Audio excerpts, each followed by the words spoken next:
Pak Pami mau nanya dong. Singkat aja Pak Pami. Pak Pami, atau Pak petunjuk lah. Ya gimana gimana? Kalau di Kristen kan salah satu rumusan menjelaskan Tritunggal itu kan Yohanes 1 ayat 1 ya. Yohanes 1 lah ya. Iya. Nah, kalau di Quran itu ada nggak sih kayak rumusannya gitu loh antara Quran yang kekal dengan Allah gitu. Oke. Rumusannya tuh surat Kalau berapa kami gitu. sebenarnya gini ya, Eh? rumusan ya dengar suara saya kan. Kalau rumusannya itu di surat Al-Ikhlas. Katakanlah Bismillahirrahmanirrahim, Allahu ahad, Allahu samad, lam yalid walam yulad walam yakul lahu kufuwan ahad. Katakanlah Allah itu satu, dia tidak diperanak dan diperanakkan dan tempat bergantung segala sesuatu. Nah, artinya ada penghubung gitu. Tempat Iya, yang bergantungnya. ayat yang barusan Bapak bacakan itu nggak ada terbesit keterkaitan antara Allah dengan Quran yang kekal gitu loh. Jadi kami gini bro, kami tidak memahami secara apa ya, secara substansi gitu. Allah yang maha ada itu menjadi sebuah wujud gitu kan? Nggak, Itu saya enggak. nggak tanya wujud, saya nggak tanya wujud Pak. Kesampingkan dulu itu wujud-wujud bentuk rupa gambar, kesampingkan dulu itu.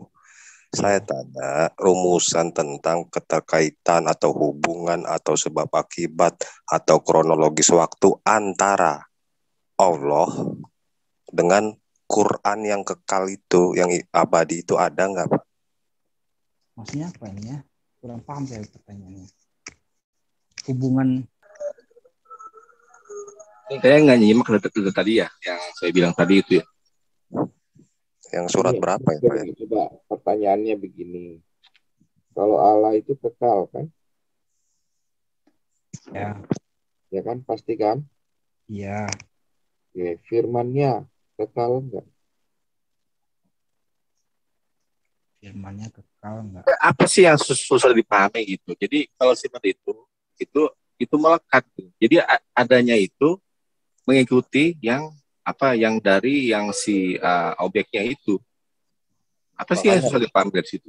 makanya susah Pak kalau mau dipahami yang apa ya, kalau nggak ada dasar rumusannya tuh rumit. Kalau Kristen gitu kan ada gitu ya, Yohanes 1 itu salah satu dasar rumusannya gitu ya, antara hubungan antara logos dengan Allah gitu kan. Nah, kalau di Quran tuh saya minta di Islam hubungan antara Quran yang ilahi atau yang kekal dengan Allah gitu. Rumusannya di surat Oke. berapa gitu loh. Jadi begini ya, fokusnya Islam itu sebenarnya bukan keterangan apa ya, bukan bagaimana cara menerangkan entitas ahad gitu. Bukan itu fokus utamanya. Fokus utamanya apa gitu? Fokus utamanya adalah ketika entitas itu hadir di tengah-tengah umat gitu. Maksudnya hadir dalam esensi perintah-perintah, petunjuk-petunjuk dan dibuktikan dengan mukjizat-mukjizat yang dibawa oleh Rasul gitu kan. Dia itu. Tapi sayangnya gini, kalau gini bro, ntar bro, sorry ya. Kalau memang Islam tidak menjelaskan tentang bagaimana Tuhan, tidak merinci itu, kenapa kalian menyinggung kami? Nah dari situlah kita bertanya, Oke, pendapat jadi Anda gini. tentang Tuhan seperti apa? Kristen punya rumusan, kalian tidak punya, dan kalian mengatakan rumusan orang Kristen, kan lucu. Lanjut. Ya. Jadi begini ya. Tadi yang dibawa itu sifat kan, kalau teman-teman ini. Ya sebentar. Sifat itu kekal. Sebentar dulu. Kenapa itu lucu? Saya begini kan, Allah itu kan maha ada kan. Artinya apa ya? Dia itu ada gitu. Jadi hanya bisa diyakini, tidak bisa diilustrasikan atau digambarkan dengan apapun, tidak bisa sama sekali. Jadi dia maha cemburu kan gitu. Jadi adapun Tuhan-Tuhan yang bisa digambarkan dengan pikiran itu dihapus semua kan gitu dengan teologi ini gitu. Teologi ini yang akan mensucikan semua tentang Tuhan gitu. Jadi terus sebenarnya sederhana, Tuhan itu udah cukup. Teologi yang seperti apa yang mau disampaikan Islam gitu loh? Jawab ini teologi pertanyaan Islam itu sebenarnya, cuma nggak bisa dijawab mereka. Teologinya begini ya, Allah itu ada udah cukup. Bukan soal rupa atau gambar atau wujud, bukan itu yang kami tanyakan Pak. atau bukan kami tanya, saya tanyakan lah, bukan masalah rupa, wujud, bentuk, gambar, bukan itu fisik, antropomorfis, apalah itu namanya, bukan. Oke. Keterkaitan hubungan antara Quran yang, masalah ini Quran ini kan abadi gitu, kekal gitu kan. Nah, berarti penting untuk dibahas sesuatu yang kekal itu. Nah, hubungan antara Quran yang kekal dengan Allah yang kekal itu rumusannya di surat berapa, ayat berapa, atau tafsir atau apa gitu loh. Karena penting Oh, membahas yang kekal Dapat itu, Pak. dapat dari mana itu kalau Quranku kekal? Oh, Quran maksudnya berarti nggak, ya berarti saya salah, berarti Quran itu nggak kekal gitu Iya, ya. mak- iya, makanya kan tadi dibilang sifat kan pengantara. Karena ketika mengatakan kekal itu kan berarti kan ada dua yang kekal gitu kan, kesulitan nanti di situ. Nah, sebab ini gini Pak, gini kalian ya. tuh ya kalian tuh malah bingung sendiri gitu. Itu Maksudnya tidak membedakan diciptakan. mana Oke, itu mana oke, itu oke. yang apa yang ciptaan dan Oke, mana itu yang pencipta gitu. Dan pencipta itu berarti dia apa yang menciptakan gitu. oke, oke. Katakanlah Terus segala kalau kalau dibilang kalau Quran gitu kan, Quran itu apa? Itu kan nama dari apa? Kalamnya, ya kan? ya, Jadi ya saya sih nggak ngerti tuh mau diputar-putar sini terus tuh. Jadi apa ya? Mau nyampainya tuh bagaimana lagi gitu? Nggak, sifat-sifatnya yang disebutkan tadi itu kekal nggak? Oke, gini ya. Sebenarnya masalah itu masalah tidak begitu penting sebenarnya yang dibahas oleh Islam. Terus yang dibahas apa gitu kan? Yang dibahas itu gini, bertuan, cara yang baik bertuan itu adalah yang mematuhi perintah Tuhan. Cara yang baik berraja itu ya mematuhi perintah raja. Itu sebenarnya tapi kalau masalah berfilosofi atau itu sebenarnya nggak wajib di Islam gitu, di kami ini gitu.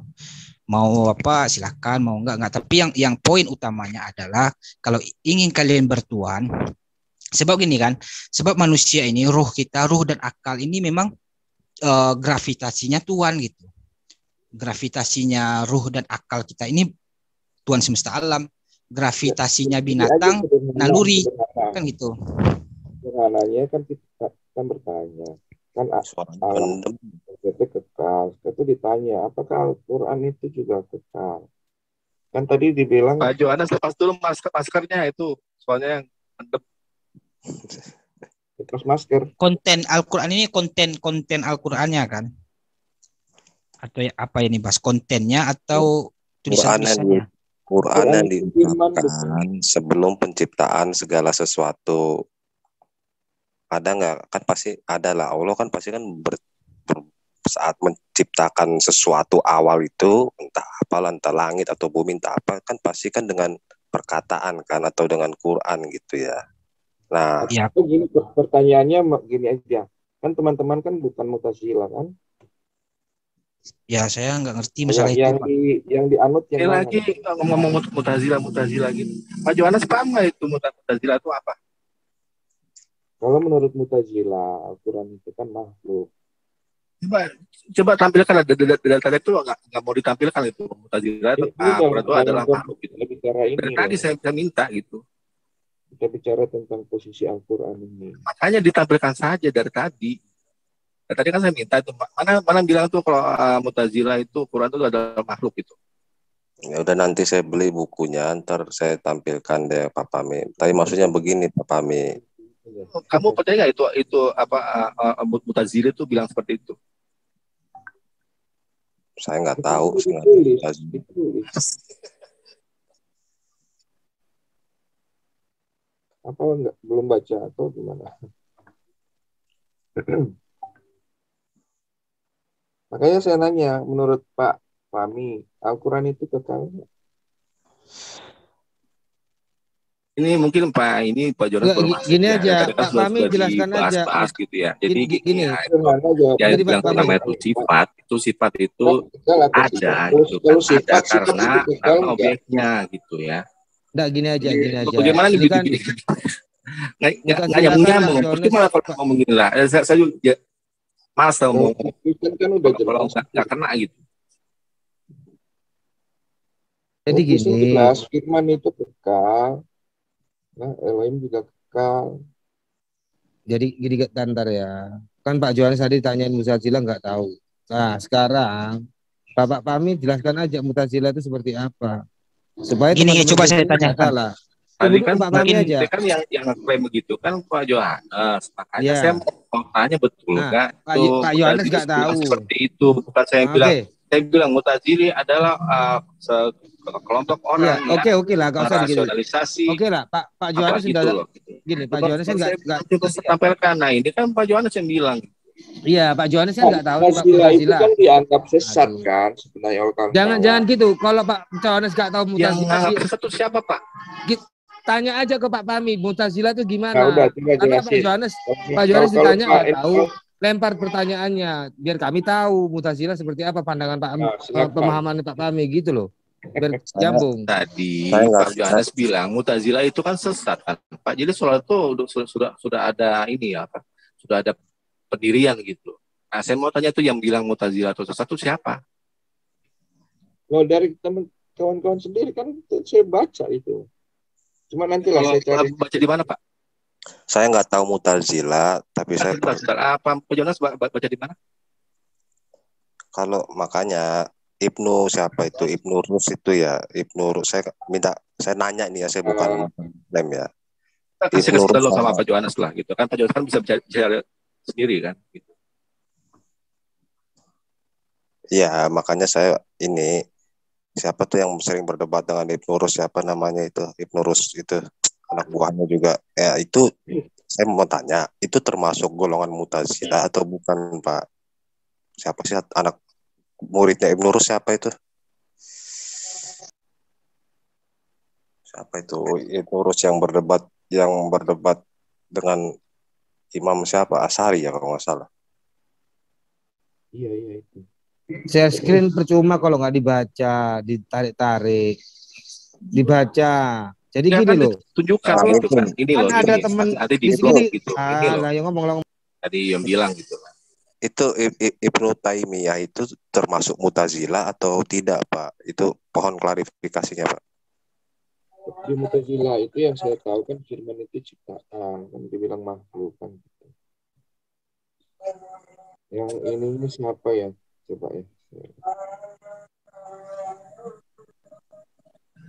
Kan saya cuma tanya yang bilang Mutazila itu siapa gitu. Berarti Imam kita Asy'ari. kelompok mungkin orang individu gitu. Imam Siapa? Imam Asy'ari. Asy'ari kalau saya. Mau bantah Imam Asy'ari silahkan. Ya udah tunjukkan tulisan dari Imam Asy'ari yang bilang itu kalau Kitab Aluma astaga. ya tunjukkan di halaman berapa di itu aja di open cam aja gitu kan di halaman berapa gitu. Saya lagi di Asy'ari kampung menurut ini. Mutazila Kalau sesat. saya udah sering tanya teman-teman CI, saya udah sering screen capture, bahkan saya open cam untuk tunjukkan buku yang saya punya itu Kitab Aluma dari Imam Asy'ari. Ya. Silakan Anda bantah nanti di sesi tersendiri. Anda beli saja itu bukunya murah 40 ribuan. Imam Asy'ari itu di halaman awal menceritakan kisah pertobatannya dia di umur 40-an. Selama itu dia menjadi dia menjadi bukan Mu'tazilah, makanya gini ya, Anda ini kan di Indonesia 90% Ahlus Sunnah wal Jamaah Imam Asy'ari dan Imam Maturidi. Kenapa Anda tidak tahu tentang Mu'tazilah? Itu aneh. Kacau. Saya soalnya dengar-dengar itu yang tadi pernyataan-pernyataan dibilang itu Mu'tazilah itu sesat gitu kan. Ya udah oke. Itu apa gitulah tadi. Makanya itu saya emang bid'ah aja gitu. Siapa tahu saya belum baca di soal itu. Separah ini literasi Anda, Bro. Sejarah dogma Islam. Menurut Pak Pami sendiri ya, menurut pemahaman Islam Pak Pami, Ibnu Rus dan Ibnu Taimiyah itu apakah Mu'tazilah atau tidak Pak? Menurut Pak Pami? Belum tahu. Kalau Ibnu Taimiyah itu beliau salah satu yang pencetus tentang yang namanya itu apa namanya kalau terjaga ini jadi saya lupa tuh ya Jadi kalau nggak ada yang bilang kalau Ibnu Taimiyah itu adalah seorang Mu'tazilah, saya nggak berani bilang, gitu aja. Nggak berani bilang, Pak. Maksudnya kayak kan pandangan-pandangan Ibnu Rus sama pandangan-pandangan Ibnu Taimiyah kan tercantum itu ya kan di apa namanya itu risalah-risalahnya yang menjawab debat-debat antara mereka dengan Imam Asy'ari. Nah, dari tulisan-tulisan Ibnu Rus, dari tulisan-tulisan karya-karya Ibnu Taimiyah, menurut Pak Fahmi mereka berdua itu apakah Mu'tazilah atau bukan, Pak? Itu saya Kan nggak berani bilang. oke, baik, terima kasih. Makanya sebenarnya kalau saya rasakan ilmu-ilmu apa filosofi tentang ketuhanan ini rentan gitu. Kalau di Islam di kami itu udah dibatasi dengan al-ikhlas.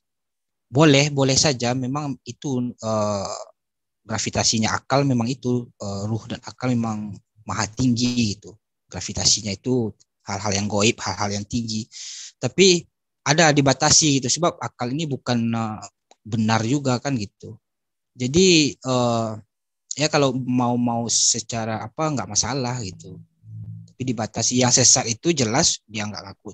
Oh mentang apa dia tuh 5 rukun Islam keluar dari situ dia ngaku pintar tapi dia nggak sholat itu sesat percuma aja mau bisa pun dia melihat Tuhan tapi dia nggak sholat kan percuma aja kan gitu. Ya intinya sebenarnya kan beberapa pandangan ini itu akan ada di kalangan Islam ya, dan mungkin dibiarkan mengambang kayak begitu. Ya ini dia dibatasi Pak, dibatasi standarnya ini standar minimalnya itu ya al-ikhlas itu standar minimal itu. Boleh tapi memang dibatasi gitu apa ya.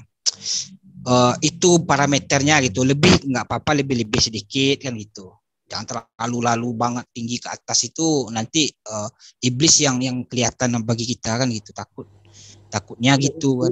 PR-nya buat teman-teman untuk menjawab yang tadi. PR Ya, 1400 tahun itu belum selesai PR-nya. Makanya nih standarnya itu udah al-ikhlas itu udah standar mati itu nggak ada yang cuman ada memang di kalangan pemikir kan nah apa ya hobinya atau nalurinya itu pengen berpikir gitu kan nah jangkau nggak apa-apa jangkau aja cuman dikit-dikit aja gitu sekedarnya saja jangan terlalu ujung-ujungnya kita mendewakan akal jadinya lagi kan gitu poin Islam itu bukan di situ gitu poinnya 5 rukun Islam ya, dan standarnya al-ikhlas udah cukup. Tadi itu kan membuat teman-teman nggak bisa menjawab mengenai ketauhidan sebenarnya. Ya tauhid itu apa ya? Tauhid itu mengesak. Tadi ditanya nggak bisa jawab. Ya gini. Tauhid sederhananya itu al-ikhlas. Artinya gini ya. Artinya Tuhan itu ada dan dia tidak bisa pokoknya dia ada kan gitu. Udah cukup gitu. Nggak usah dia itu satu-satunya Tuhan yang benar. Dia ngasih perintah. Sederhana aja gitu. Itu standarnya. Tidak diperanakan. Iya, kan ada al-ikhlas itu. Terus minta yang tinggi-tinggi lagi boleh gitu. Tapi apa ya, dibatasi lagi, lihat dulu dasarnya gitu. Jadi ketika kita mau naik ke tinggi, lihat dulu dasarnya ke bawah. Jadi jangan lupa yang di bawah gitu. Itulah kira-kira. Nanti terlampau naik nanti yang kita lihat iblis nih, bahaya kan. Sebenarnya yang terpenting itu memang kita harus terhubung dengan Sang Pencipta itu. Itu yang terpenting, esensi kehidupan spiritual itu. Nah, betul. Ya. Kalau Islam terhubungnya ketika melakukan sebuah permasalahannya bagaimana kita bisa terhubung. Ya kan gitu. Permasalahannya di sana. Kalau kami nggak masalah itu, Pak. Kalau bagaimana cara kita terhubung, ikuti perintah Tuhan. Kita terhubung dengan Tuhan. Ya, artinya, tapi kalau nggak mengikuti perintah Tuhan, tidak terhubung. Kan gitu. Artinya ada aturan main. Ya kan? Ada satu konsepsi atau boleh dibilang aturan yang sudah ditetapkan, bagaimana kita bisa terhubung, kan begitu. Iya, itu Ya, Kalau dari sisi dijelaskan Al-Quran, dalam kalau surat dari Al-Fatihah sisi 9 gitu kan. ya itu ada Al-Quran misalnya kan, petunjuk. Iya, ada aturannya, ada. Ya. Nah, kalau Kristen juga ada. Nah, Kalau itu ya Kristus begitu. kan Dan manusia rohnya itu akibat dosa itu udah putus, tidak bisa terhubung. Jadi di gitu. hadapan Tuhan, manusia itu mati. Lalu Ilmu kalau kita bicara apa siapa yang itu benar, penghubungnya yang itu. benar nih siapa nih? Nah, kan itu Itu. menjadi ranah iman, ya enggak? Menjadi ranah iman. Nah, kalau sudah ranah iman, kita nggak bisa lagi stop sampai di situ. Caranya kan itu masalahnya gitu. Kalaupun ada membuka perbedaan hati, gitu kan. Jadi itu itu nanti kembali lagi kepada apa? Pertama itu dari Allah sendiri gitu kan. Kemudian kembali pada apa? Pada sunnah itu ya dalam bentuk hadis gitu kan. Tapi kalau Allah itu dalam bentuk Quran, kalau sunnah itu dalam bentuk hadis, dan kemudian baru apa yang lebih spesifik ke peristiwa atau kejadian tertentu itu nanti lebih rinci itu dibahas oleh apa mungkin fatwa lah atau ijma lah gitu. Ada itu urutannya tuh ada gitu. kan ya kembali ke Kalau masing-masing misalkan berbeda itu. gitu, misalkan antara di satu tempat taruhlah di mana ya, misalkan di Jakarta lah gitu kan. Jakarta itu ada yang maunya itu misalkan sholatnya mesti pakai kunut gitu kan, sholat subuhnya ya gitu kan. Ada yang bilang wah saya nggak dapat tuh yang pakai kunut, ya udah nanti dicari-cari gitu. Yang penting itu ada proses itu dalam ininya apa ijtihadnya tuh ada gitu, mencari dengan sungguh-sungguh itu ada gitu kan. Nanti kalau dapat ya saya punya nih ini nih gitu kan. Udah, tapi piramidanya itu tetap satu Quran itu. Jadi Itu jangan yang memayungi semuanya gitu kan. Bahwa petunjuk yang ada itu tentang apa hubungan ya gitu kan, connection antara Khalik dengan makhluknya gitu. Nah, ini udah benar nih ayatnya, ini benar ini, Pak. Jadi gini ya. Kalau misalnya Islam punya cara untuk bagaimana terhubung dengan Sang Khalik ini, itu lewat Al-Quran dan Rasulnya begitu toh. Kalau kami ada gitu. Nah, ini nggak bisa dipertentangkan siapa benar siapa salah, gitu Pak. Susah. Nah, kalau kita misalnya masalahnya bagaimana? Kenapa kok misalnya yang pertanyaan kan sering terjadi, wah Kristen nggak benar tuh. Al-Ikhlas itu menunjukkan bahwa Kristen nggak benar. Nah, yang begitu-begitu Pak. Jadi dipertanyakan balik, lah lantas kalian bagaimana? Nah, muncullah pertanyaan-pertanyaan tadi yang blunder tadi. Toh dari pihak Muslim juga susah menjawab. Nah, jadi bagi saya yang ditanyakan itu apa gitu? Loh, tadi kan nggak sampai nggak jelas itu, sampai bagaimana Islam bisa menjelaskan penghubungnya itu bagaimana gitu. Kan tadi ada pencipta, ada yang diciptakan. Lalu ada lagi yang ketiga, entitas ketiga. Ya seperti Pak Langit ngomong tadi. Saya kan monitor. Itu kan jadi aneh gitu. Kan udah dijawab itu. Nggak nyimak atau gimana? Tadi kan nggak selesai itu Pak. Jadi jawabannya Gini Pak. Ini penghubung kita itu ya perintahnya itu penghubung. Nah, sholat. Itu ciptaan atau Islam bukan? Itu. Penghubung itu ciptaan atau bukan?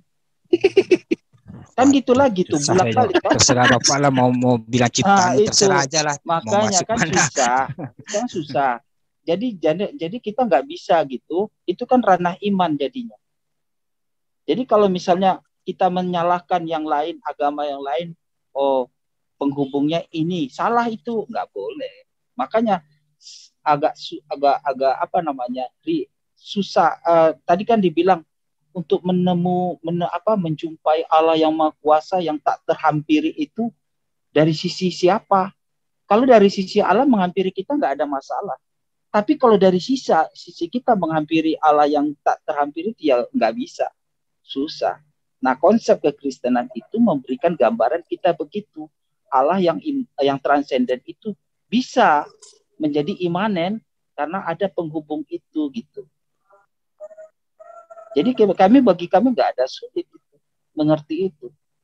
Jadi apakah penghubung itu ya Yesus itu adalah ciptaan? Dia memang dia awalnya tidak ciptaan, tapi dia mengambil rupa seperti ciptaan itu gitu. Itu salah, ya nggak boleh juga dibilang begitu gitu. Oh gitu imannya, ya udah sampai di situ gitu. Kalau dikorek-korek ke dalam ya, oh dia kan manusia biasa, kan sampainya begitu-begitu jadinya. Sebenarnya sampai nggak selesai.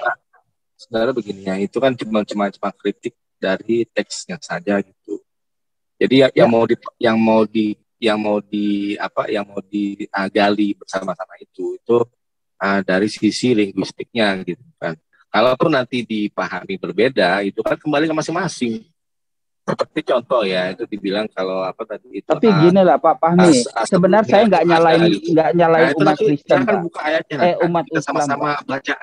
Saya tidak nyalain Pak Fahmi, saya tidak menyalain apa yang diimani oleh orang Muslim. Tapi memang ada tertulis demikian, kayak Al-Ikhlas sudah dibatasi seperti itu, kata Pak Langit. Dibatasi sih sebenarnya. Iya, makanya kalau begitu ya udah itu ranah iman saja, gitu. Kalau juga itu kan bagaimana Bapak bisa mengatakan itu bisa dikatakan itu secara logika, akal sehat? Bagaimana? Loh, memang kita ini berbahasa itu nggak pakai akal. Iya, bagaimana kalau kita Allah yang transenden itu mau kita akal-akalin? Bagaimana coba? Transenden itu apa sih? Transenden itu yang tak terhampiri, Pak. Oleh pikiran kita, oleh akal budi kita, Pak. Bagaimana kita bisa mengetahui hal itu, Sang Pencipta itu? Nah, inilah yang menjadi batas kita gitu. Cara mendeskripsikan iman kita itu bagaimana gitu. Itu berarti bukan datang dari diri kita, tapi datang dari Sang Pencipta itu. Makanya dari sisi Bapak Al-Qur'an diturunkan begitu kan. Dari sisi kami itu jangan firman itu yang menyatakan cuma dirinya. Melihat tuh yang dituliskan tuh apa gitu. Sekarang bagi kami Pak, firman itu bukannya tulisan-tulisan itu Pak. Firman itu Yesus Kristus itu Pak. Tulisan itu mengarah menunjukkan kisah tentang dia Pak. Mengarahkan kita, mendekatkan kita kepada dia itu tuntunannya itu Pak. Tapi sang firman itu sendiri Yesus itu Pak. Gitu Pak. Beda kalau Al-Quran itu kan bisa, saya nggak tahu ada dua versi di Bapak, diciptakan atau setelah keluar dari kata-kata Allah, itu dianggap sudah makhluk. Ini lagi. Tulisan-tulisan itu. Jadi beda ya. Cara pandangnya itu beda sekali. Mama ini cuma jadi kan begini ya. Jadi kalau saya kesini atau dari teman Kristen ke Muslim itu kan ujung-ujungnya itu yang sebenarnya itu yang sepatutnya itu kan bedah teks gitu. Itu jadi kesampingkan dulu itu yang namanya itu subjektivitas gitu kan. Jadi kita fokus gitu. Nah, kalau kembali kepada gitu, Pak, Bapak bawa dasar apa? Bapak kan dasarnya pasti Al-Qur'an, Pak. Benar nggak, Pak? Kalau mau ilmu apa? Ilmu apa yang Bapak bisa pakai? Ayo udah, kayak kita tadi kan yang Bang Erben itu kan dia kan tanyakan tuh tentang Adam, saya kasih tahu gitu. Kayak gitu aja gitu. Jadi kalau nanti misalkan saya tanya nih ayat ini gitu kan, nah itu tinggal jawab gitu. Kalau bicara ayat-ayat, berarti kita sudah tidak bisa lagi apakah ayat itu kita imani atau tidak, kan gitu Pak. Kalau nggak masuk logika kita bukan berarti itu salah atau benar Pak. Kita nggak bisa menyimpulkan. Mungkin pengetahuan kita yang kurang dapat menafsirkannya. Itu keterbatasan saja begitu. Kalau udah masuk ranah iman, percaya masing-masing itu, kita nggak bisa berdiskusi terlalu luas. Nah sekarang kalau kita mau bilang mana yang benar, mana yang salah, apakah Al-Quran yang benar atau Alkitab yang benar?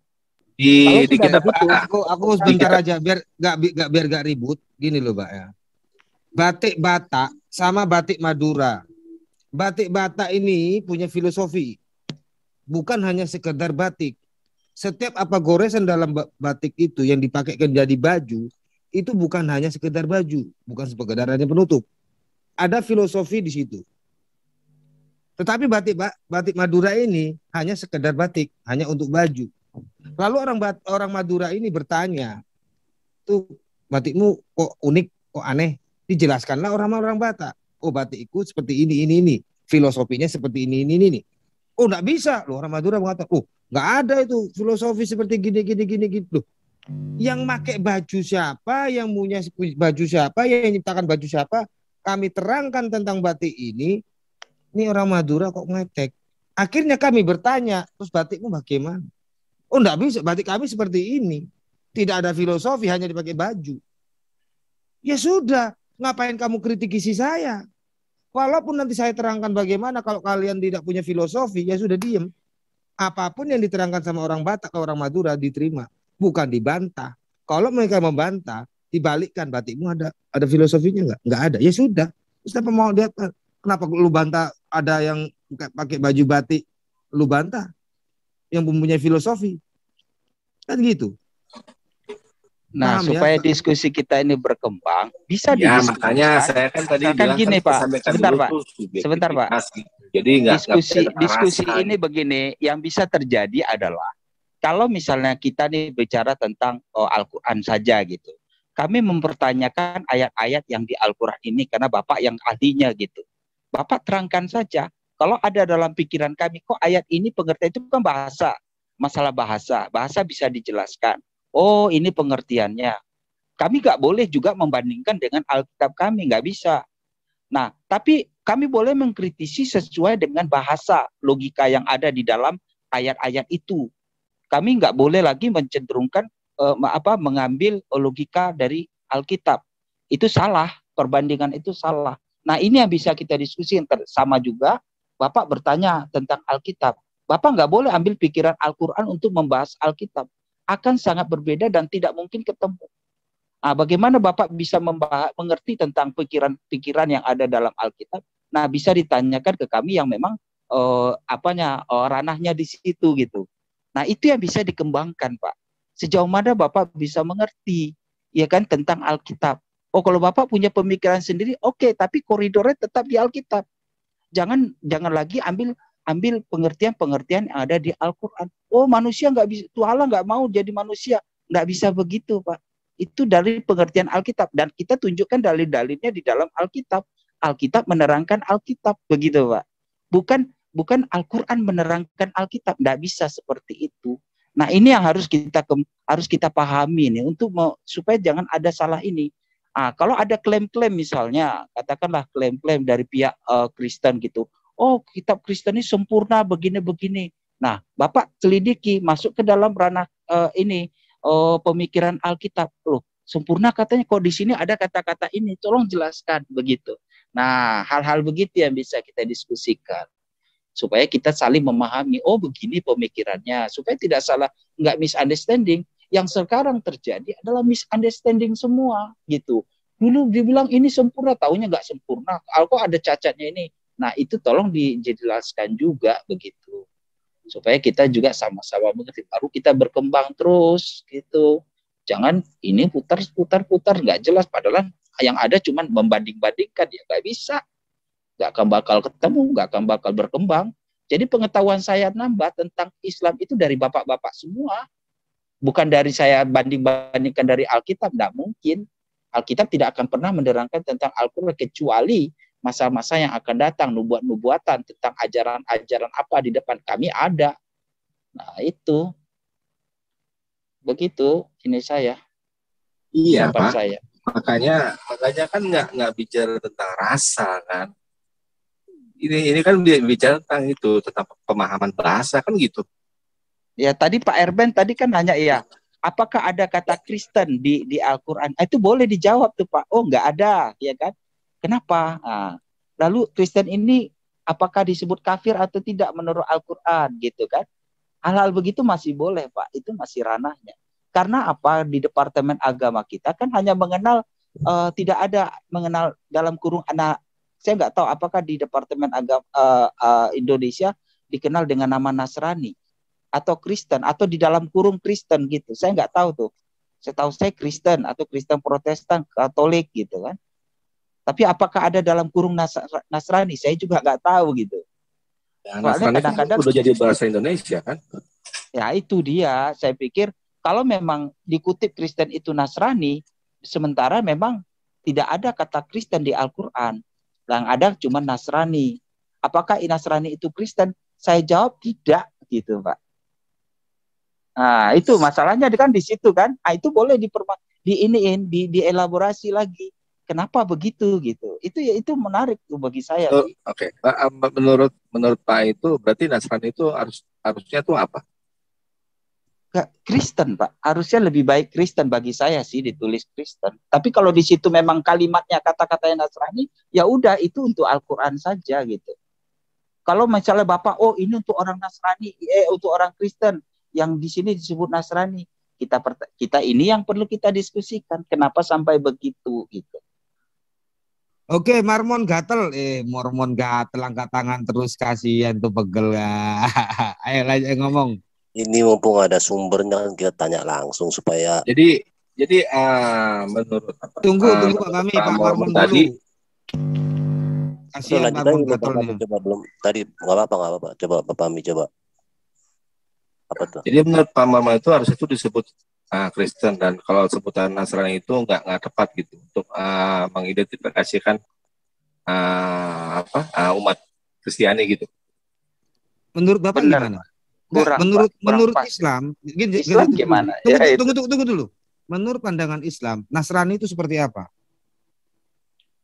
Pasti dong dijelaskan Nasrani dalam Quran atau dalam hadis. Coba jelaskan. Ada sampai itu sebentar, saya lagi fokus itu di tadi pernyataan Pak Mormon tadi yang bilang kalau harusnya itu disebut Kristen, dan kalau Nasrani itu nggak tepat. Setahu saya itu Nasrani itu udah jadi bahasa Indonesia, dan itu kalaupun digunakan itu kan itu nggak berubah arti gitu. Makanya saya mau tanya itu jadi nggak samanya itu di mana gitu. Makanya harus tahu Nasrani yang digambarkan di dalam Quran dengan Kristen yang ini sama nggak? Iya, ini kan Nasrani itu kan sudah jadi bahasa Indonesia gitu kan. Nah, terus tadi Pak Mormon itu bilang itu nggak sama katanya gitu. Yang saya mau tahu tuh nggak sama itu bagaimana gitu. Iya, gini Pak, sejauh Al-Quran mendeskripsikan tentang Nasrani, ya kan, kami nggak bantah loh Pak. Sejauh Al-Quran mendeskripsikan Nasrani itu apa, kriteria ciri-cirinya apa, itu kami nggak bantah. Tapi yang tetap ada, misalnya memang tertulis di Al-Quran, seperti misalnya ada ayat-ayat yang mengatakan bahwa contohnya ya, apakah tentang menuhankan Maria dan Yesus gitu. Apakah Kristen begitu atau Nasrani yang begitu gitu, Pak? Nah, itu yang bisa kita ungkapkan, Pak. Supaya nanti nggak salah pengerti, oh ini bukan Kristen, ini Nasrani. Nah, bisa membedakan itu, Pak. Kalau kita mengaburkan itu, oh Nasrani ya mirip-mirip lah dengan Kristen. Nggak boleh gitu, Pak. Mirip-mirip itu semua juga mirip-mirip, Pak. Jadi kalau kemiripan itu menjadi jadi patokan kita tuh ya namanya kita kan punya intelektual Pak, bisa membedakan. Jadi pengetahuan itu bagaimana kita membedakan saja, itu penting itu Pak. Jadi jangan kita sampai menyalahartikan konsep orang lain, ya kan, memaksakan konsep kita kepada orang lain. Nah, pemaksaan itu yang nggak boleh terjadi, sehingga kita saling baku hantam gitu. Ya, saya menurut teman-teman Kristen di sini itu setuju nggak kalau dengan pendapat Pak Mormon ini, jadi Kristen Nasrani itu bukan Kristen gitu? Saya setuju begitu Pak. Kalau saya sangat setuju sekali. Makanya saya tanyakan, Nasrani yang disinggung dalam umat Islam ini siapa? Apakah kami Kristen? Kalau kami Kristen buktinya apa? Sedangkan kata Kristen aja tidak ada disinggung di dalam Al-Quran dan hadis. Nggak tahu kalau hadis ya. Jadi yang disinggung Nasrani di sini pemahamannya yang menuankan Yesus dan menuhankan, ada perintah bahwa Yesus menuhankan dirinya sama ibunya. Nah, ajaran mana ini yang dikatakan Nasrani seperti ini? Dan juga yang disinggung tentang Yahudi yang menuhankan anaknya yang namanya siapa namanya?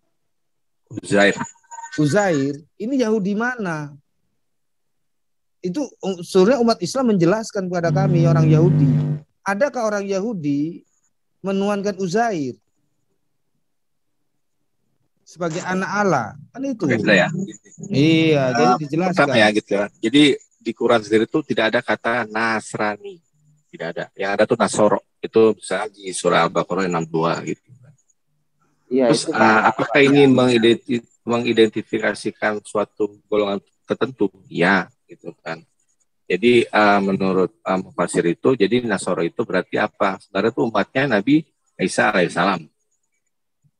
Nah, terus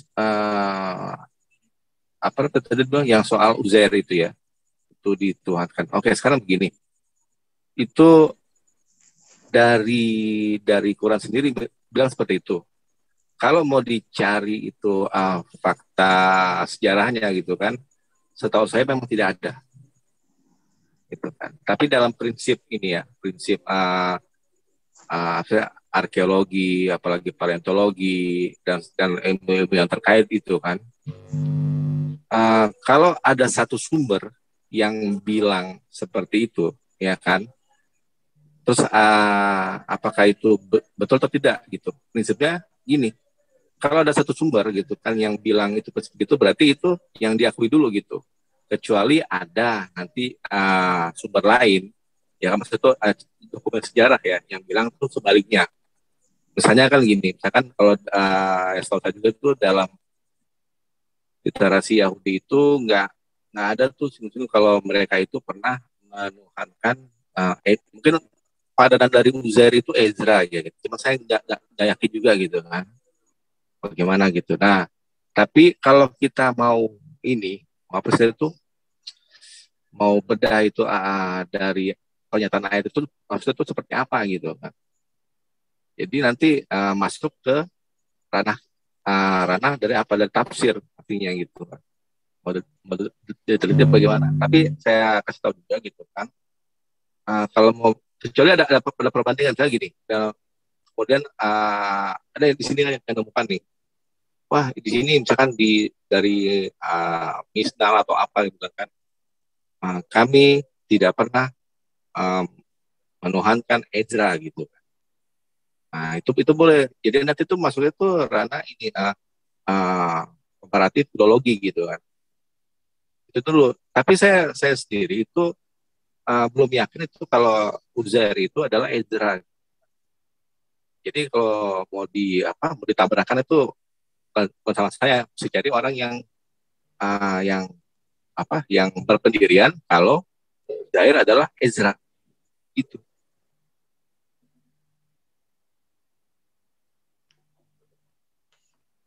Masalahnya dari keterangan Bible gue itu kan ada ya yang menuhankan itu ya, apa namanya itu anak sapi, anak lembu emas ya gitu kan. Ada nggak itu? Nggak salah ya. Itu zamannya Harun, Pak. Anak lembu emas. Tapi itu ada nggak catatan sejarahnya gitu? di luar dari literasi Yahudi, di luar dari banyak tentang Musa, si Musa dan bangsa Israel, catatan sejarah banyak.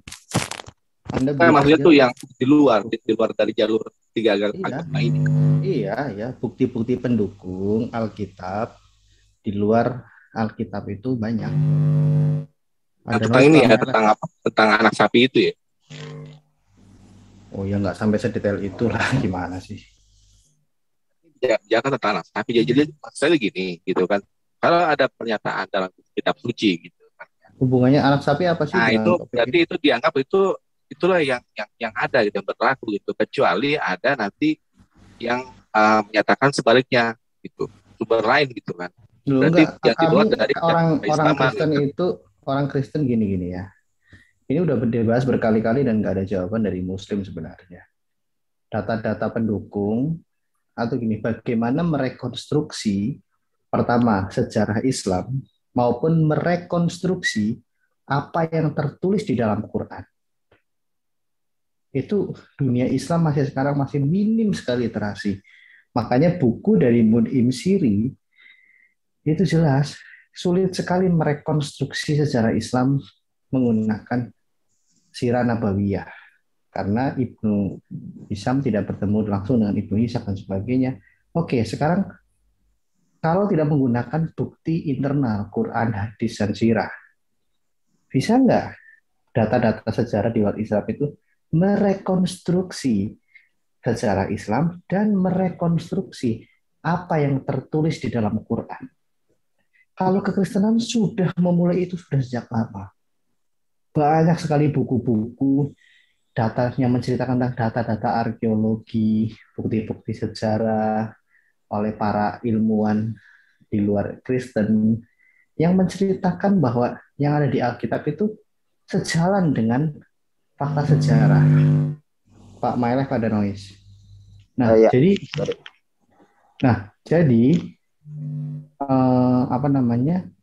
kekristenan itu inline, punya alignment keselarasan dengan sejarah itu dan menjadi objek sejarah, ya, penelitian sejarah.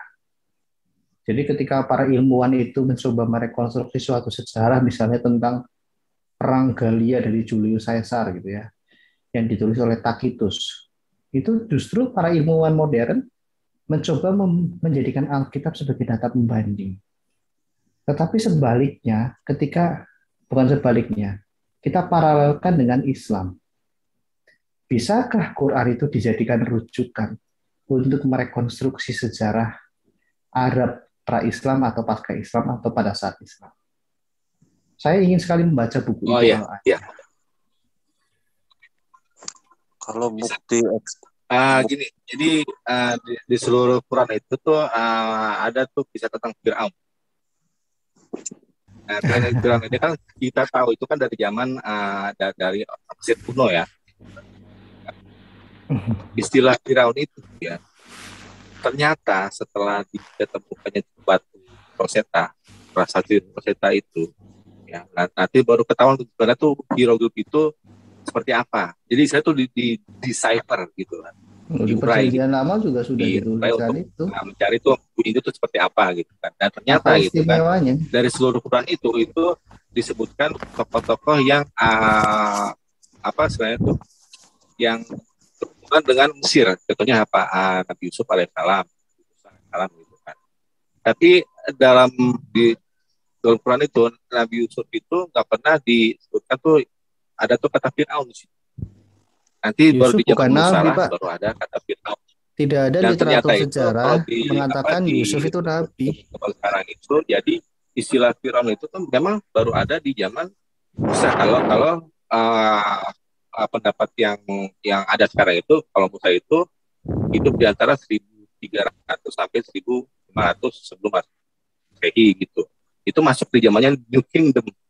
Dan New Kingdom ini barulah ada yang namanya itu istilah Fir'aun, pra.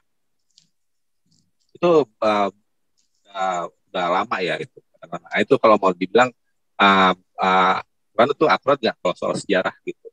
Nah cuman gini, kalau nggak salah itu saya lupa tuh di kejadian berapa itu di zamannya Abraham itu sudah ada Fir'aun gitu. Itu bagaimana tuh menjelasinya? Fir'aun kan gelar, bukan nama raja, gimana sih? Ada Fir'aun ini. Gelar itu, baca, ya oke. Kalau Anda baca itu baru nasional, ada tuh di nasional,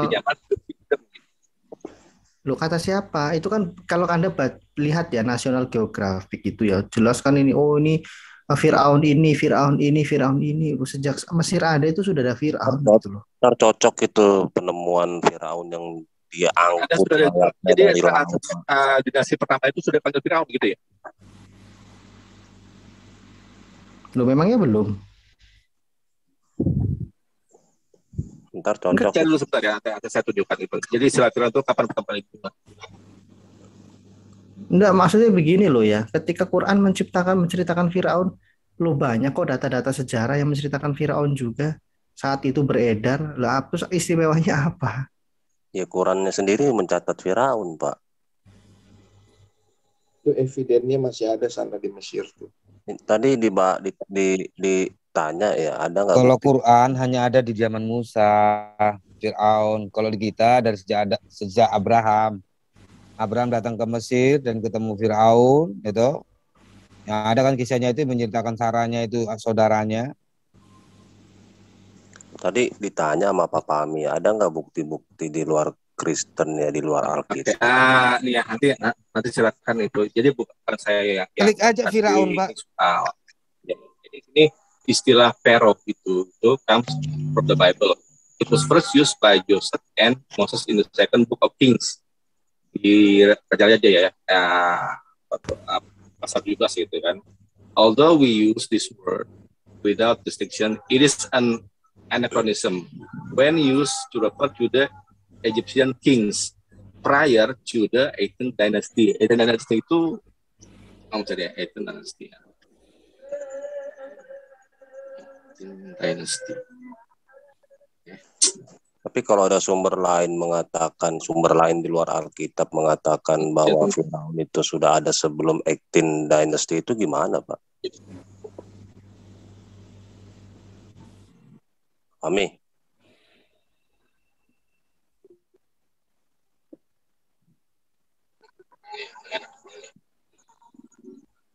Itu ya.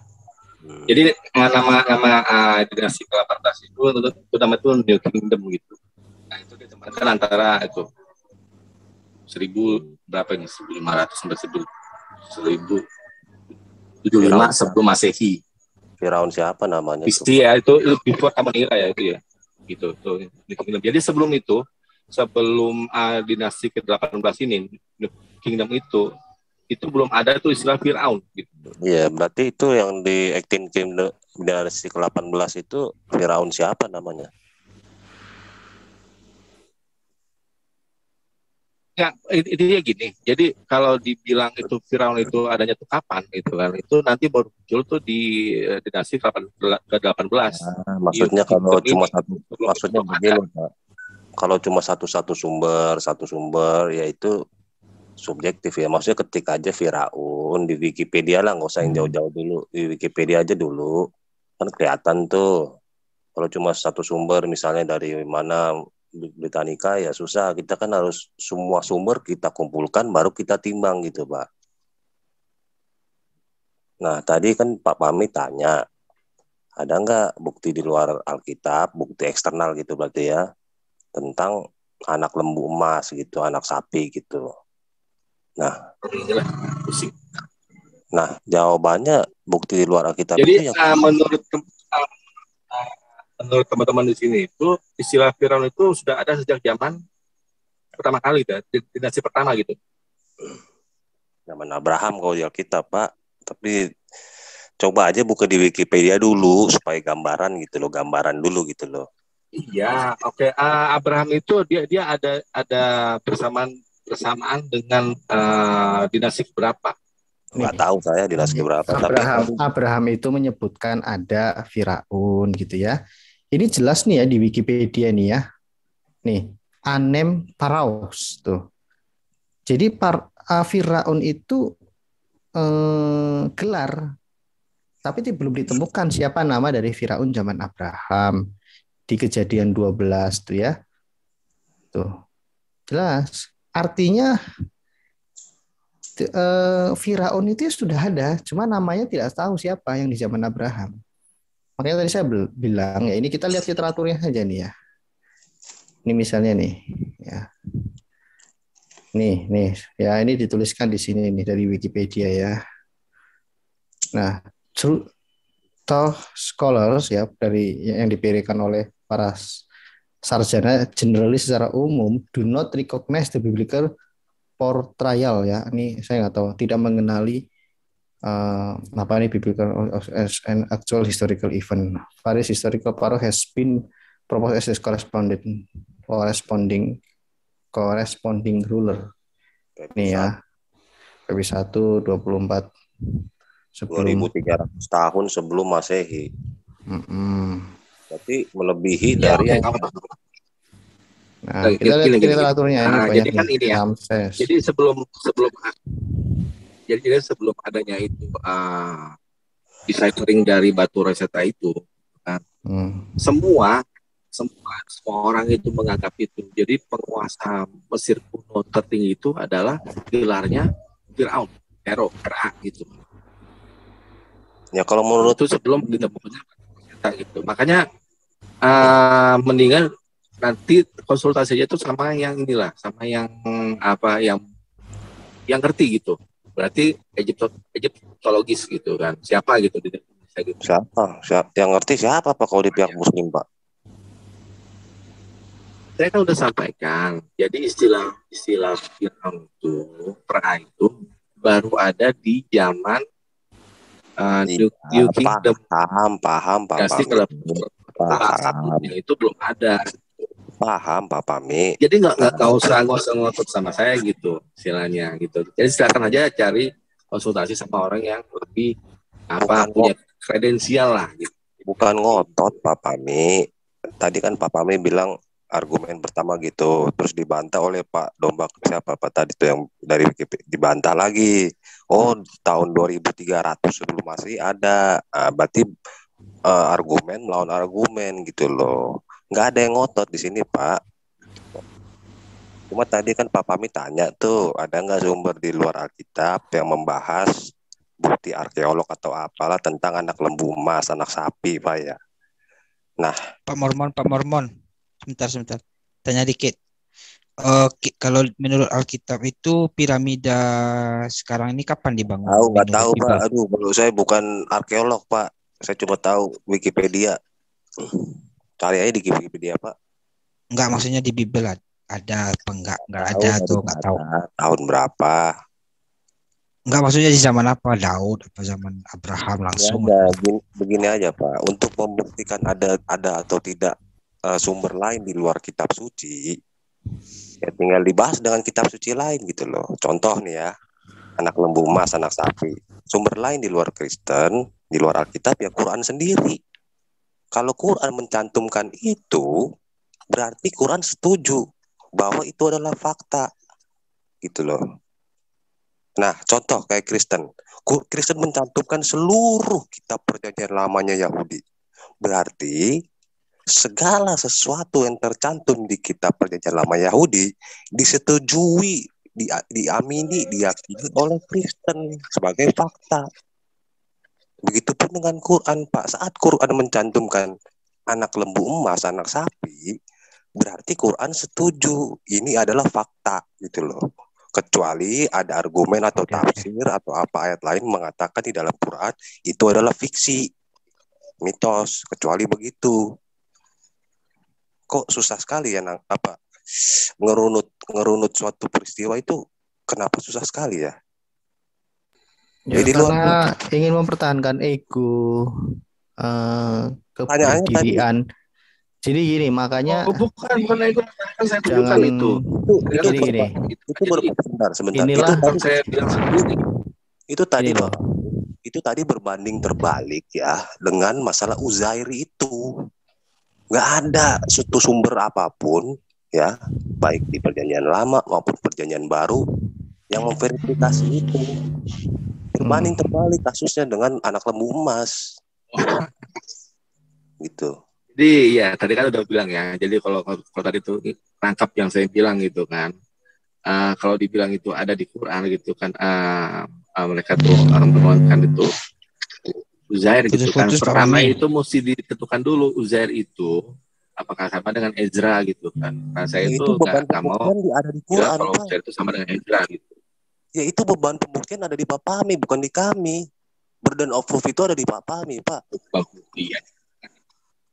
Bukan di kami, kan lucu. Iya, tertulisnya seperti itu. Kan tertulisnya seperti itu.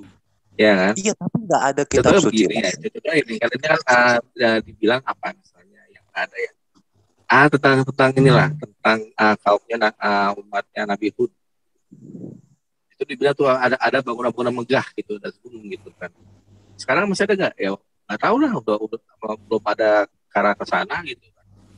Gini loh, kalau mau dipaksain ada suaranya putus suaranya nih. Kan ada tertulis gini, gitu kan. Gini loh Pak Pami. Sekarang dibilang ada yang namanya itu Atlantis gitu kan. Nah, sekarang bukti Putus. arkeologi dari Atlantis itu di mana? Gini loh Pak Mami ya. Gini. Cara berpikirnya begini ya. Sejauh ini ya ilmuwan itu tidak menyanggah terkait fakta sejarah. Kita jangan bicara fakta teologis deh. Fakta sejarah yang dicari, yang digali oleh para ilmuwan. Para ilmuwan ini kan banyak ya. Misalnya ingin menulis tulisan kisah tentang Julius Caesar. Ya, salinan tertua yang didapatkan adalah di abad 11. Lalu bagaimana menggunakan salinan manuskrip cerita dari seorang penulis sejarah terkait kejadian yang ada di abad 1.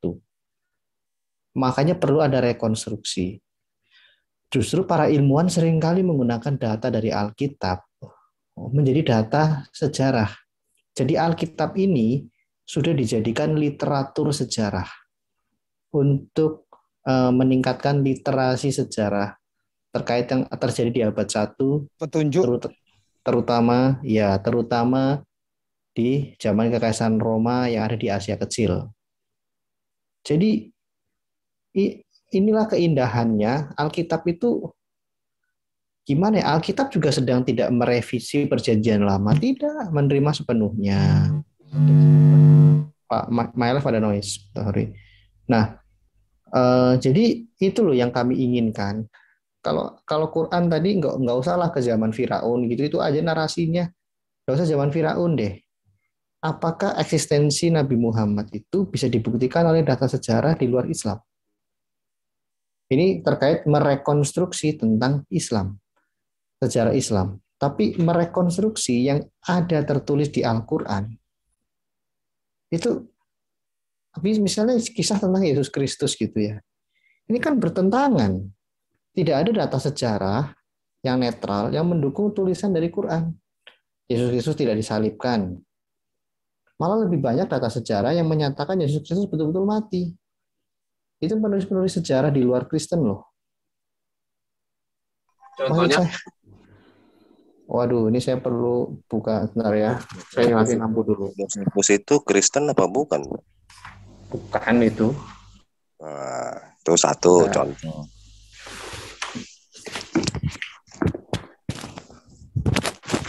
Sejarawan dari Roma atau Yunani siapa itu? Ya, ada Flavius Josephus, ada nih ya. Ini kebetulan saya bawa bukunya ini ke kampung nih. Bentar ya. Nih ya. Buku Apologetika volume 1. Wah, ini bagus nih McDowell ya. McDowell ya. Kita buka yang di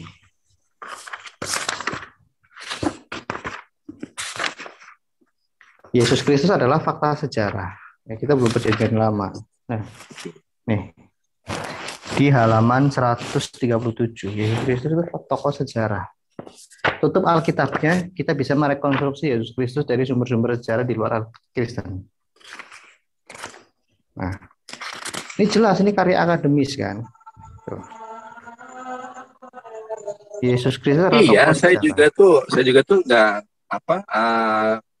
lepaskan dulu Quran lah gitu. Ada nggak? Cornelius Tacitus, terus iya, Lucianus dari Samosata, kutipannya jelas. Terus Flavius Josephus abad tahun 37. Nih.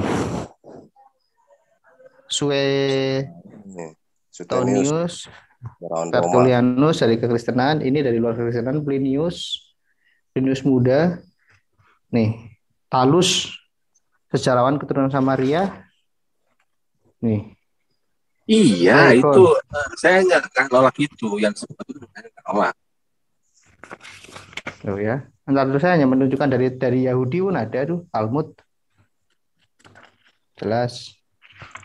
Jadi tutup Alkitabnya, bagaimana merekonstruksi, membuktikan bahwa Yesus Kristus adalah tokoh sejarah.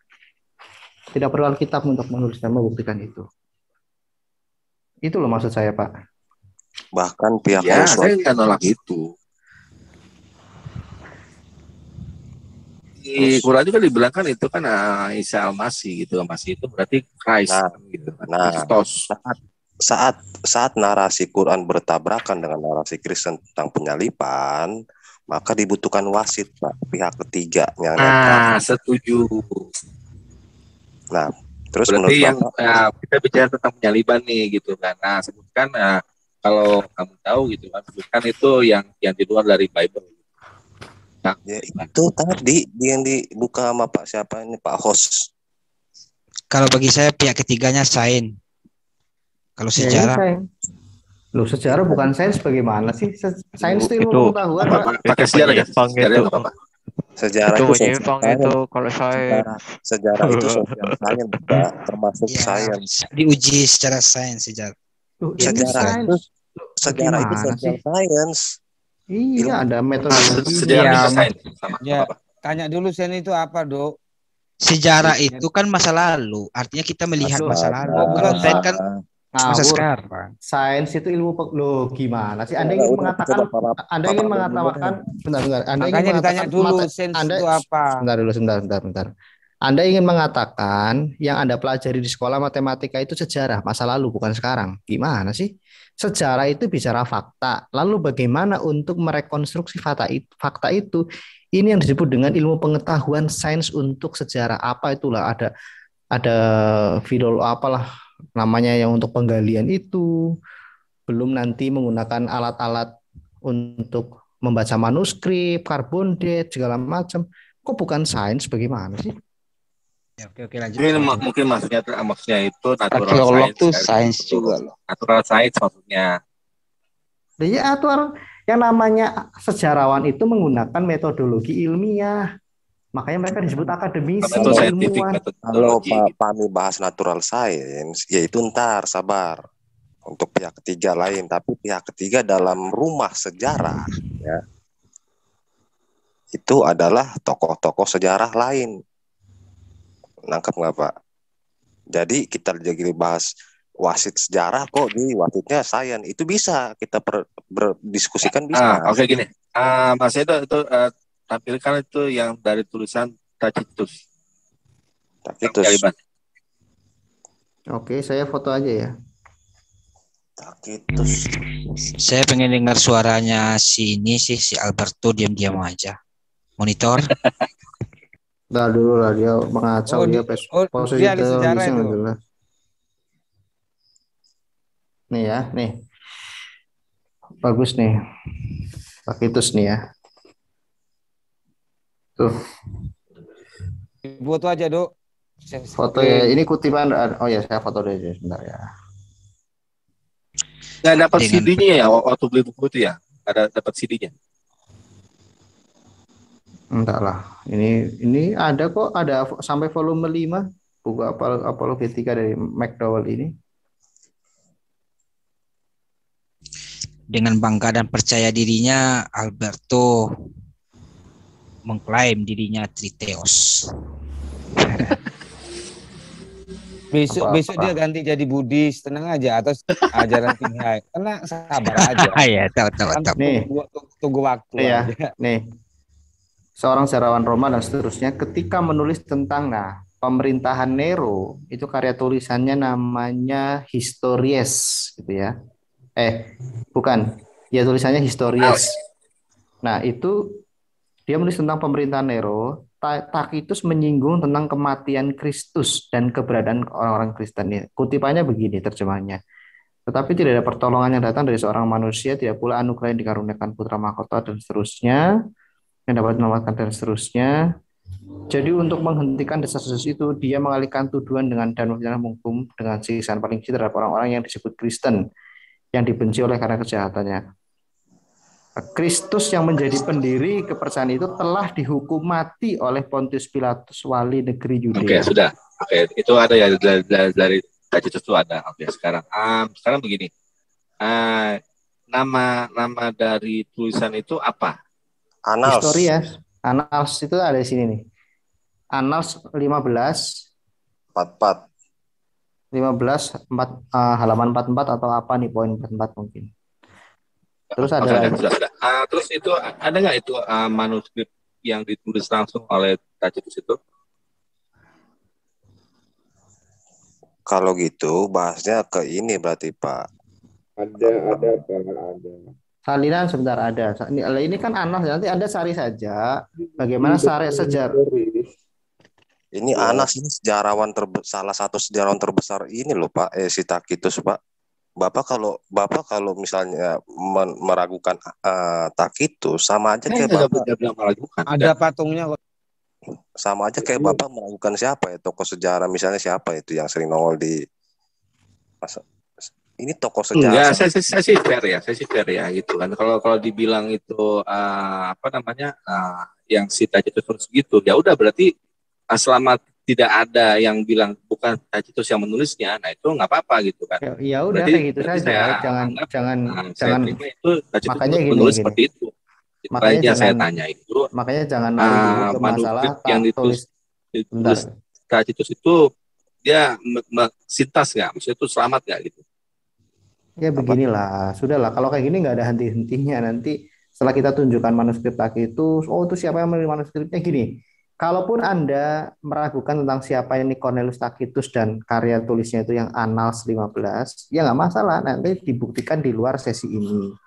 Yang jelas, minimal kami mampu menunjukkan secara akademis bahwa ada data-data pendukung di luar Alkitab yang mendukung kesejarahan Yesus. Bagaimana dengan Quran kan gitu ya, silakan nggak perlu dijawab, kita hanya memparalelkan, mirroring aja. Kalau Pak Pami bertanya lebih lanjut soal kebangkitan, nah Alberto juga bisa bertanya Pak. Bukan. Apa bukti? Bukan, ini kan di Yesus makan ikan dan ya banyak itu ya gitu kan. Karena ada juga tuh yang apa namanya itu yang bilang itu nggak disalib gitu, bukan dari Quran bukan. Apa?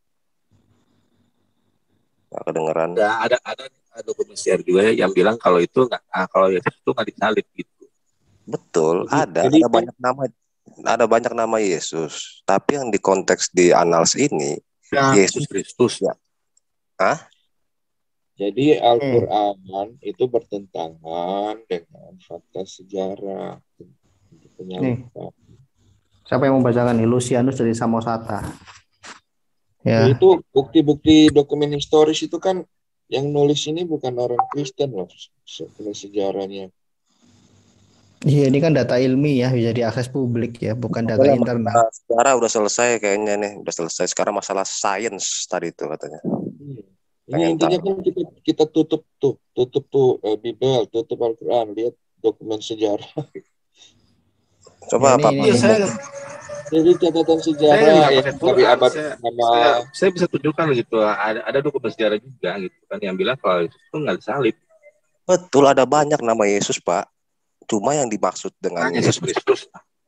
Nah, itu Yesus yang disembah oleh pengikutnya. Gitu loh. Bukan Yesus Barabas, bukan Yesus siapa kali namanya, Yesus Triteos mungkin, atau Yesus apa. Di buku ini ada berapa yang ditulis? Banyak, ini nomor 2 nih ya, Lucianus dari Samosata nih ya. Ini lihat ada nih. 8 tulisannya The Passing Peregrinus ya. Itu ya ini. Selanjutnya pemimpin mereka yang pertama-tama meyakinkan bahwa mereka semua adalah saling saudara setelah mereka menyeberang sekali untuk selama-lamanya untuk menyangkal dewa-dewa Yunani dan menyembah pecundang yang disalibkan itu. Yesus Kristus ya, serta menaati hukum-hukumnya. Jadi orang lebih banyak menuliskan Yesus Kristus disalibkan gitu. Tidak ada bahkan kecurigaan Yesus tidak diserupakan. Mungkin ada kembarannya, gitu-gitu malah lucu ya. Orang disalibkan ada kembarannya gitu kan. Tapi juga tuh Quran nggak bilang ada yang menggantikan kok. Ya sudah lah, kalau kayak gitu kan bingung lagi. Ada orang yang menggunakan hadis katanya sebagai dalil bahwa itu diserupakan ada ini. Tapi whatever itu, kita lihat narasi dari Quran, dari Islam, memang kan ingin menyatakan bahwa Nabi itu tidak bersalah, Nabi itu begini, Nabi itu maksum ini. Keseragaman itu justru bertentangan dengan kenyataan sejarah. Di kekristenan itu ada bahkan nabi-nabi atau yang memiliki karunia kenabian, orang yang dipilih oleh Tuhan, seperti Raja Daud, bersalah. Tapi dia berbalik. Saul yang diurapi tidak berbalik pada Tuhan, seperti itu. Banyak. Intinya apa adanya, tidak diseragamkan, itu agak gimana ya. Bahkan anaknya Adam pun dianggap nabi gitu kan. Nabi siapa? Khidir apa siapa itu? Kain itu dan Habil itu kan. Itu dari mana gitu ujung pangkalnya. Iya. Kalau soal Khidir itu kan di Quran itu nggak bilang nama Khidir. Nggak ada nama Khidir di Quran. Ya kan anaknya Adam itu kan menerima mushaf juga tuh. Menerima mushaf. Anak Adam nggak nabi kok. Loh, anak Adam menerima mushaf nggak? Nabi itu dianggap nabi ya. Ini ya, saya cari ya. Yang mana? Qabil Habil bukan? Kalau Qabil Habil enggak. Kalau Anak nabi, Adam. Tapi kalau di Bible tuh ya nabi itu nabi pertama malah kalau di Bible.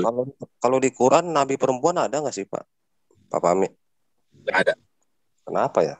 Apa emang nggak ada yang layak gitu, atau nggak ada yang berani, atau memang nggak ada yang bersih gitu, atau gimana? Pertama itu nggak disebutkan itu nama yang apa yang feminin ya gitu. Semua yang semua tuh nama maskulin semua.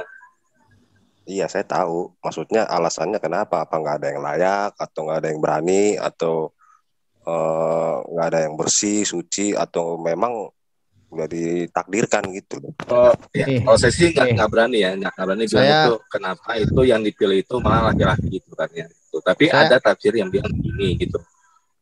Kalau perempuan itu mungkin tuh banyak banyak halangannya, kayak misalnya nanti melahirkan atau lagi haid atau gimana. Jadi lebih cocok itu untuk laki-laki gitu. Tapi saya nggak mau bilang seperti itu. Saya cuma sampaikan ada tafsir yang bilang seperti itu. Oke. Ada 5 nabi yang menerima suhuf. Nabi Adam, Nabi Syeds. Syeds ini kan anaknya Adam kan? Nabi Idris, Nabi Ibrahim, Nabi Musa. Kalau Nabi Adam alaihissalam itu di surah Al-Baqarah itu terima kalimat-kalimatnya gitu. Jadi nanti mesti dipahami dulu makna suhuf itu bisa ke arti apa sih gitu kan? Kan seperti di surah Al-Alaq itu kan suhuf Ibrahim wa Musa gitu kan. Jadi nanti tinggal dicari dulu tuh waktu di zaman itu ya. Maksudnya kalau kita bicara tentang Ibrahim alaihissalam itu berarti antara 2000 sampai 1700 sebelum Masehi gitu ya. Waktu itu tuh istilah yang dijadikan bahasa Arab tuh suhuf itu di masa itu tuh artinya apa gitu kan. Itu baru kena nanti artinya. Kalau dibawa ke situ tafsir bebas ya repot lah. Bukan yang bebas. Yang umum kan mengatakan suhuf itu lembar. Jadi ada kata-kata gitu ya. Kata-kata itu kan kita contohkan yang suhuf itu ya. Suhuf itu kalau secara literal itu kan gulungan, scroll gitu kan ya. Tapi apakah benar gitu kan? Maksudnya itu cuma dalam makna sempit seperti itu. Kan nggak bisa gitu, kecuali ada bukti definit ya. Misalkan kalau kita bicara di orang Mesopotamia waktu itu kan yang pakainya tuh huruf cuneiform gitu kan, itu ada kata yang bisa nanti diartikan menjadi suhuf itu gitu. Kayak kebetulan saya nggak ada atau sama sekali itu tentang paku gitu, jadi nggak bisa ngomong banyak itu. Iya.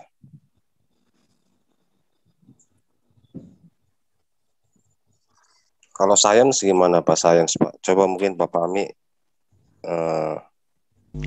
punya informasi atau penemuan baru tentang sains yang menggenapi Quran atau Quran yang menggenapi sains gitu Pak. Maksud itu ada pernyataan dalam Quran gitu kan. Yang itu nanti diketemukan sebagai bukti ya. Contoh yang paling gampang misalnya di surah Torik gitu kan, tentang yang wasakib. Sakib itu artinya apa? Itu puls itu berarti apa? Denyut ya gitu kan. Kemudian tuh nanti ada penemuan itu yang namanya itu pulsar star atau neutron star gitu. Ternyata itu yang namanya neutron star atau pulsar star itu mengeluarkan suara gitu, dan itu juga tuh mengeluarkan emisi ya, mengambilkan tuh sinar yang terang sekali gitu. Kayak itu terang sekali gitu. Itu nggak mungkin diketahui gitu di zaman itu. Tapi Quran tuh sudah menyebutkan tentang ini, tentang apa? Tentang bintang gitu. Tarik Tentang berapa? pulsar. Tarik berapa, Pak? Kira-kira aja kalau dibilang kalau mau dianggap ini kebetulan atau gimana ya nggak apa-apa, saya nggak maksa. Cuman yang jelas tuh sudah ada gitu. Iya, kita nggak langsung bilang kebetulan atau enggak. Tarik berapa tadi, Pak?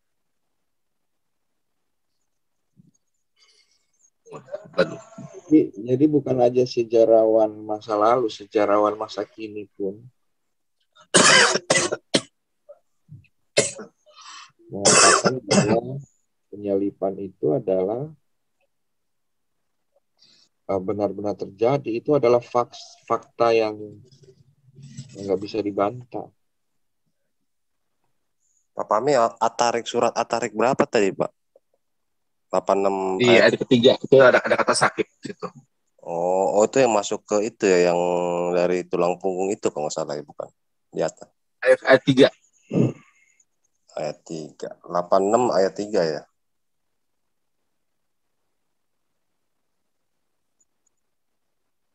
Kalau yang susah banget sih nyari ini ya. Nanti besok lagi sambung ya, udah ngantuk ini soalnya. Kapan lagi lah. Pamit dulu lah, ngantuk. Oke, makasih Pak Pami, makasih. Ya, makasih. Maaf nih kalau ada salah-salah kata, Pak Pami nggak ada maksud apa-apa, kita kan cuma diskusi Pak Pami.